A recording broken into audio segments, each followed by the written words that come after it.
আসসালামু আলাইকুম রহমতুল্লাহ। আরো একটা মার্কেট সংক্রান্ত একটা টপিকস নিয়ে আপনাদের সামনে উপস্থিত হলাম। সেটি হলো আসলে সম্ভাবনা কম বড় ধরনের উত্থান বা আগামী সপ্তাহে মার্কেট খুব বেশি ভালো হওয়ার সম্ভাবনাটা কম মনে হচ্ছে। তারপরেও যেমন মার্কেট হলে বিনিয়োগকারীরা অন্ততপক্ষে একটু স্বস্তি ফেলতে পারে বা একটু আস্থা বা একটু খুশি হতে পারবে, সেই জায়গা থেকে বলবো যে আগামী সপ্তাহে মাত্র 4 কার্য দিবস মার্কেট হবে। 26শে মার্চ হয়তো বা সরকারি ছুটি থাকবে, সঙ্গে সঙ্গে আর 4টি কার্য দিবস, রবি সোম মঙ্গল, বুধবার হয়তোবা সরকারি ছুটি, বৃহস্পতিবার আবার মার্কেট শুরু হবে। সেখানে আগামী সপ্তাহে আসলে যেহেতু এখন সেল প্রেশার কমে যাবে, স্বাভাবিকভাবেই বিনিয়োগকারীরা যারা টাকা পয়সা তোলার টাকা পয়সা দরকার তাদের আগের থেকেই তাদের হয়তো বা এটা কমপ্লিট হয়ে গেছে, এটা কমে যাবে। কিন্তু এখন যেটা দরকার, মানে যদি বড় ধরনের কোনো সাপোর্ট নিয়ে বা একটা পূর্ব প্রস্তুতি নিয়ে বিনিয়োগকারীদের আস্থা ফেরানোর জন্য, বিনিয়োগকারীদের পাশে থাকার জন্য বা বিনিয়োগকারীদের কিছুটা কল্যাণের জন্য হলেও যদি একটা স্ট্রং পজিশন নিয়ে মার্কেট পরিচালনা করা হয়, সেই ক্ষেত্রে আইসিবি বড় ধরনের একটা ভূমিকা রাখতে পারে, স্টেক হোল্ডাররা বড় ভূমিকা রাখতে পারে, মার্কেট মধ্যস্থতাকারীরা বড় ভূমিকা রাখতে পারে। এই জন্য যদি আপনার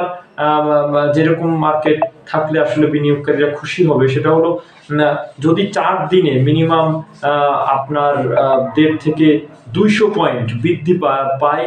এটা পজিটিভ, এটা আই ওয়াশ না করে ওভারঅল যে শেয়ারগুলোতে বিনিয়োগকারীরা ক্ষতিগ্রস্ত, যে শেয়ারগুলো এখন ডাউন ট্রেন্ডে আছে, অনেক ভালো ভালো শেয়ার ডাউন ট্রেন্ডে আছে, এবং যে শেয়ারগুলা কারসাজি হয়নি এই 6 মাসে, বড় ধরনের উত্থান হয়নি, নামমাত্র কিছু কোম্পানির বড় ধরনের উত্থান আমরা দেখেছি, বাকি যে শেয়ারগুলো বড় ধরনের উত্থান হয়নি, এই জাতীয়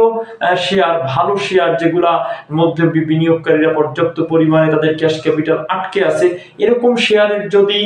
বড় ধরনের আপট্রেন্ড দেখি, বিশেষ করে ভালো ভালো কোম্পানিগুলা এবং ভালো ভালো স্টকগুলা ভালো খারাপ মিলিয়ে ওভারঅল যদি একটা ভালো মার্কেট থাকে, ওভারঅল শেয়ারগুলো যদি মুভমেন্ট করে, মাত্র আমরা যদি দেখি এই গত 6-7 মাসে 8টা 10টা বা 15টা 20টা কোম্পানির শেয়ারকে একটা কারসাজির মাধ্যমে বা আইওয়াশের মাধ্যমে সর্বস্ব শেয়ার, জেড ক্যাটাগরি শেয়ার, বন্ধ কোম্পানির শেয়ার উত্থানের মাধ্যমে কিন্তু মার্কেটটাকে চালানো হয়েছে। আসলে মার্কেট সেইভাবে পরিচালিত হয়নি, কিন্তু এই 4 দিনে অন্তত পক্ষে ওভারঅল মার্কেটটা যদি স্ট্রং পজিশন নিয়ে বড় ধরনের একটা সাপোর্ট দিয়ে ওভারঅল মার্কেটটা যদি ভালো রাখা হয়, এবং আপনার যে শেয়ারগুলোতে বিনিয়োগকারীরা ক্ষতিগ্রস্ত, ভালো ভালো যে স্টকগুলো ডাউন ট্রেন্ড আছে, এগুলোর যদি বড় ধরনের একটা উত্থান ঘটে, সেই ক্ষেত্রে কিন্তু বিনিয়োগকারীরা এই 4 কার্য দিবসে একটা বড় উত্থান ঘটলে, 4 কার্য দিবসেই কিন্তু অনেকটা বিনিয়োগকারীদের আস্থা কিছুটা হলেও কামব্যাক করবে। তারা কিছুটা হলেও ঈদের আগে স্বস্তি নিয়ে ঈদের আগের মার্কেটটা শেষ করতে পারবে। এইটা একমাত্র সিকিউরিটি এক্সচেঞ্জ কমিশনের উদ্যোগে, আইসিবির উদ্যোগে, স্টক হোল্ডারদের, ঢাকা স্টক এক্সচেঞ্জ, মার্কেট মধ্যস্থতাকারী মার্কেট মেকার ইনস্টিটিউটদের উদ্যোগে কিন্তু বড় ধরনের একটা আপট্রেন্ড ঘটানো সম্ভব, যদি তারা পজিটিভ মাইন্ডেড থাকে। আর যদি এরকম থাকে যে বিনিয়োগকারীদের ক্ষতি করতে হবে, আরো বিনিয়োগকারীদের প্রেশার ক্রিয়েট করে তাদের হাত থেকে শেয়ার কেড়ে নিতে হবে, সেটা ডিফারেন্স ব্যাপার। কিন্তু তাদের মন মানসিকতার যদি একটা আপনার পজিটিভনেস থাকে, যদি মন মানসিকতা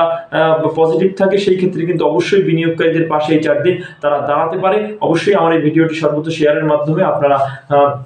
সকলকে জানার বোঝার সুযোগ করে দিবেন। আসসালামু আলাইকুম রহমতুল্লাহ।